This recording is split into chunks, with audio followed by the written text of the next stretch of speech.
Good evening. I'll take a few minutes and let's think about commitment tonight.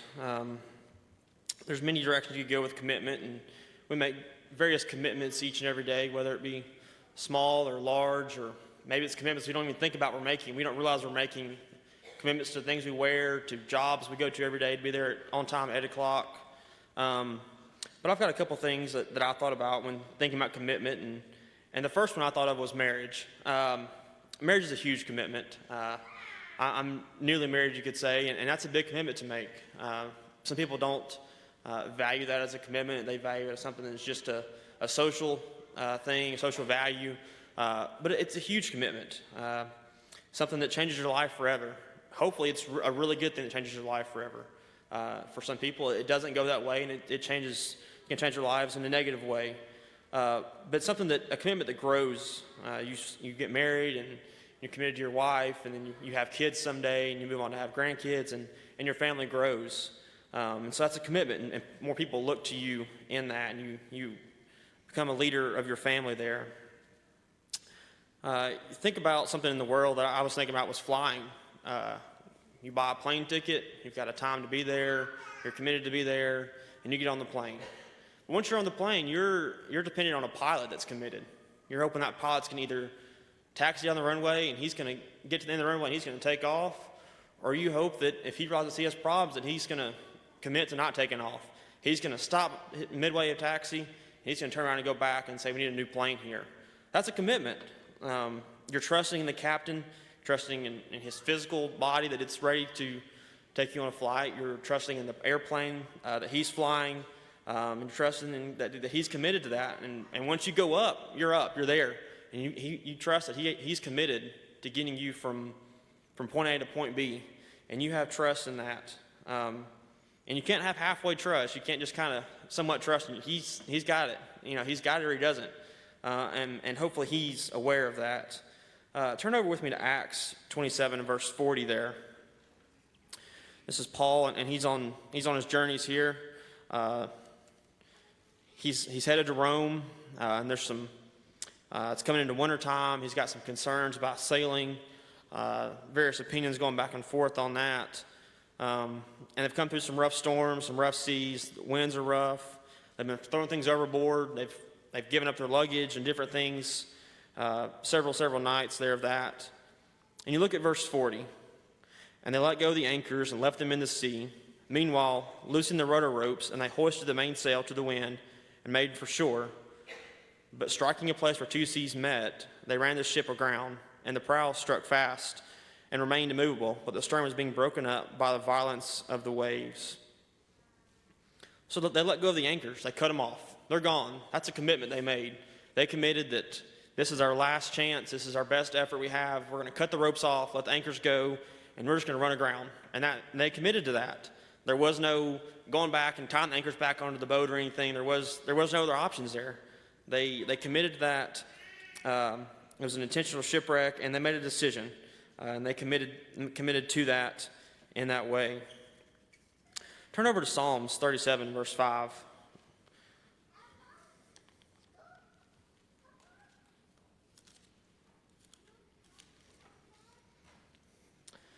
Commit your way to the Lord and trust in him also, and he shall bring it to pass.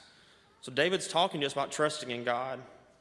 He's saying, do not be afraid because of evil people in the world. Don't be envious of workers of iniquity. You've got to trust in the Lord and do good. He's talking about, delight yourself in the Lord in verse 4, and he'll give you the desires of your heart. And commit your way to the Lord and trust in him also. So you commit to him, and then you have that trust in God. You commit your daily life to him. When you're baptized to become a Christian, you commit something to him. It's a public commitment that you've made to follow God and to trust him. But you can't just kind of trust him or kind of not trust him or halfway, day on, day off trust him. He reminds us it's a commitment.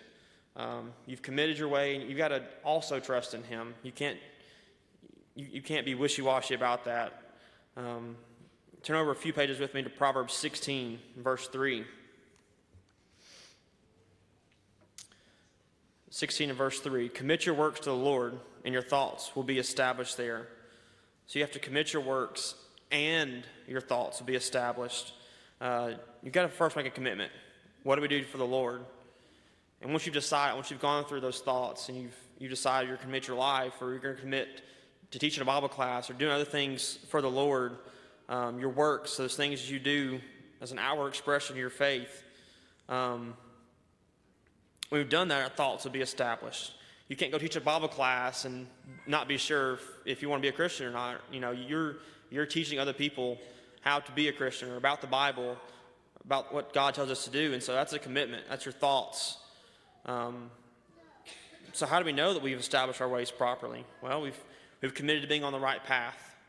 There's a good way and a good path and a bad path. We've decided to take this good path, and we're on that path, and we're walking it. It's easy to leave that path at times, but we've got to commit ourselves to not veer off to those sinful ways of the world. They look good over there and they look easier, but they're really not. And so maybe it involves making decisions ahead of time. You commit, you're a junior in college or junior in high school, and you're looking at college, and you know the temptations that come in college. And so while you're in high school, you're thinking about what you're not going to do in college, what you're not going to allow yourself to try. You're not going to try these things or go to these places. And so you commit to that ahead of time. You don't wait till you get there to make that decision. So commit yourself to that. Next, let's look over in 1 Peter 4, verse 19.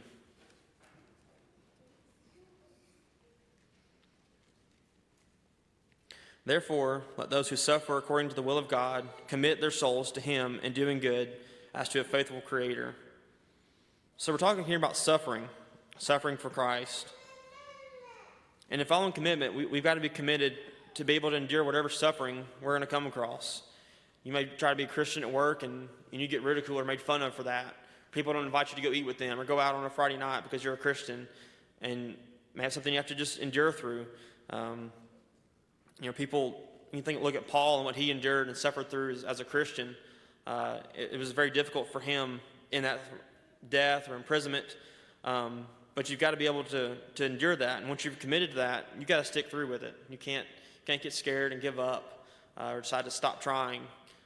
You've got to stick through with that. And lastly, let's look over at 2 Timothy chapter 1, verse 12.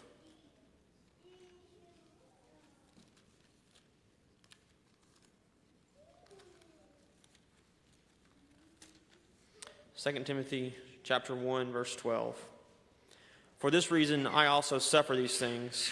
Nevertheless, I am not ashamed, for I know whom I have believed and am persuaded that he is able to keep what I have committed to him until that day.